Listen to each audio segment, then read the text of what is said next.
Hey everybody! Today's video is going over the controversial question, should I buy Dragon's Dogma 2? Now before I get into it, let's check out some of the Steam reviews. Let's talk about the first one. Horrible optimization. Recommended specs not even near what you need, ruins gameplay. I won't lie, there is some truth behind this, however, I do think they're being a bit dramatic. I'm going to throw up the minimum specs on the screen real quick. So, as you can see here, the minimum requirements for the processor is an i5 10600, and the graphics card minimum is a GTX 1070. This is important right here at the bottom. Estimated performance is 1080p in 30 FPS. They straight up tell you it's going to run like shit.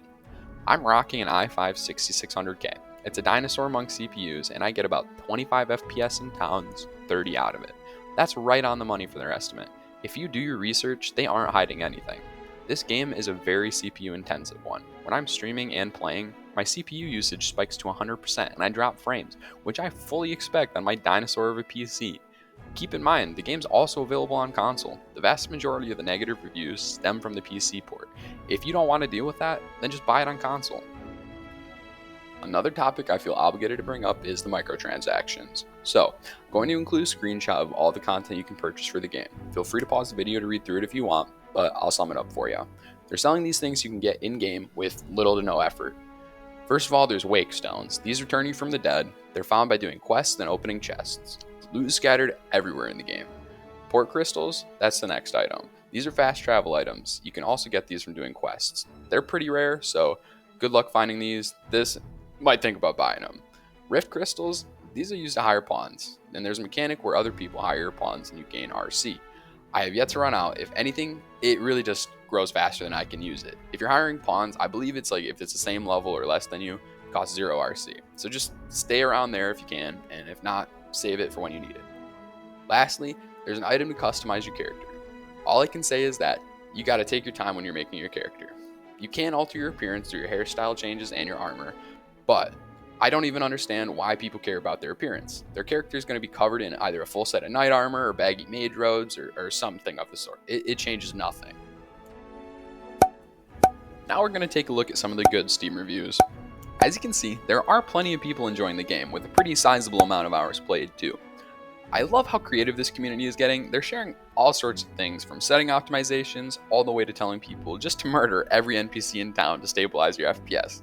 Hey, whatever floats your brick, dude. Your game, your story. The story isn't the most original concept I've ever heard. It starts just like several Bethesda games that come to mind. Oblivion, Skyrim, and Elder Scrolls Online. This game just makes you feel like you're about to go on an epic adventure. You start as a prisoner who makes his way to freedom. However, instead of running from Alduin, your mission is to hunt down his estranged cousin. Take back your heart. I highly suggest you take the time to go through the reviews on your own. There's a lot of helpful information on how to make this game run on older PCs like mine. I went from 20 FPS to 30, and that's the difference between playable and not, just with a few clicks in Google searches. The game itself looks stunning, and I also recommend looking up 4K gameplay. It's beautiful. That's the reason nobody can run it, because it's fucking gorgeous. With all that being said, we still have the main question to answer. Should you buy Dragon's Dogma 2? I think for now, waiting is the safest option. They still need to do some work, like releasing optimization patches, not to mention we're still missing a driver update, which is usually released at launch and should help immensely with frame rate. I will say, I don't regret my purchase though, and I'm extremely excited to see what they do with the game in the future. Every time I load it up, it just brings me back to when I was a kid, struggling to fight Draugrs in Bleak Falls Barrow. The nostalgia is worth it alone. I can't speak for the mid to end game content as I'm not that far in. As it sits though, I cannot wait to see how the story unfolds. That's going to be all for today's video. Thanks for watching my shit everybody, and feel free to hit the bell notification. That'll actually let you know every time I go live on a stream. If you want to see more of this type of content, then smash that subscribe button. I'll get the message.